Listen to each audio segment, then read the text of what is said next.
سے بھی سوال پوچھا گیا ہے کہ صحیح ابن حبان کی ایک حدیث میں ہے کہ کتنے ہی روزے دار ایسے ہوتے ہیں جنہیں ان کے روزے سے سوائے بھوک و پیاس کے کچھ حاصل نہیں ہوتا۔ اس حدیث میں ان کے روزے ضائع ہونے کا سبب بیان کیا گیا، اور سبب کیا ہے؟ یعنی پورا دن ایک بندے نے روزہ رکھا ہے، بھوکا پیاسا رہا ہے، لیکن آپ صلی اللہ علیہ وسلم فرماتے ہیں کچھ نہیں حاصل ہوتا بعض لوگوں کو۔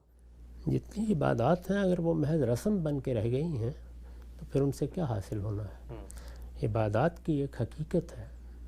دین میں کوئی حکم محض اس لیے نہیں دیا جاتا کہ کچھ مراسم ہیں جن کو ادا کرنے کے نتیجے میں پروردگار خوش ہو جائے گا۔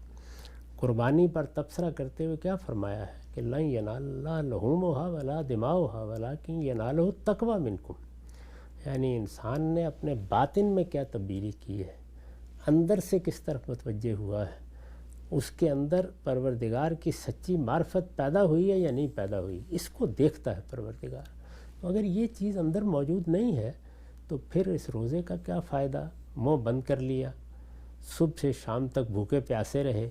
اسی وجہ سے بہت سی روایتوں میں رسالت مآب صلی اللہ علیہ وسلم نے توجہ دلائی ہے کہ آدمی نے جھوٹ بولنا چھوڑا، نہ چغلی کھانا، غیبت کرنا چھوڑی، نہ دوسروں کے معاملے میں اپنے سینے کو حسد سے، کینے سے پاک کیا، جو اس کے عام معمولات ہیں وہی رہے، اسی طرح سے وہ لوگوں کی برائیاں کرتا رہا، اسی طرح الزام تراشیاں کرتا رہا، اسی طرح جھوٹ بولتا رہا، اسی طرح رشوتیں لیتا رہا، اسی طرح غبن کرتا رہا، تو پھر کیا وہ بند کروانا ہی اللہ کے پیش نظر تھا؟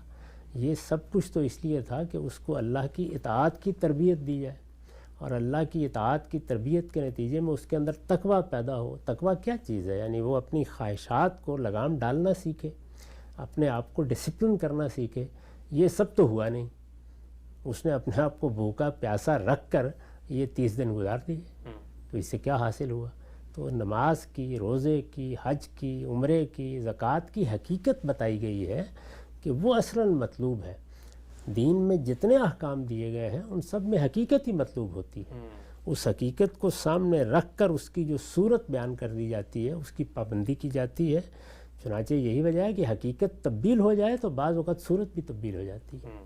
تو یہ چیز ہے جس کو سمجھایا بھی گیا ہے اور جس کی تعلیم بھی دی گئی ہے۔ اچھا آپ صاحب، اس میں ایک اور نقطہ جو سامنے آتا ہے وہ یہ کہ اس کا مطلب یہ ہے کہ مذہبی معاشروں کے اندر اور وہاں پر جہاں پر مذہب ہر طرف رائج ہے، تہذیب کے طور پہ جاری ہے، یہ نتیجہ بھی نکل آتا ہے چونکہ سب لوگ ایک کام کر رہے ہیں اور وہ تو مذہبی نظریے کے لحاظ سے کر رہے ہیں، لیکن ایک بڑی تعداد وہی کام کرنا شروع کر دیتی ہے جن میں شعور نہیں ہوتا، لیکن ظاہر کے اندر وہ سب کچھ وہ کر رہی ہوتی ہے۔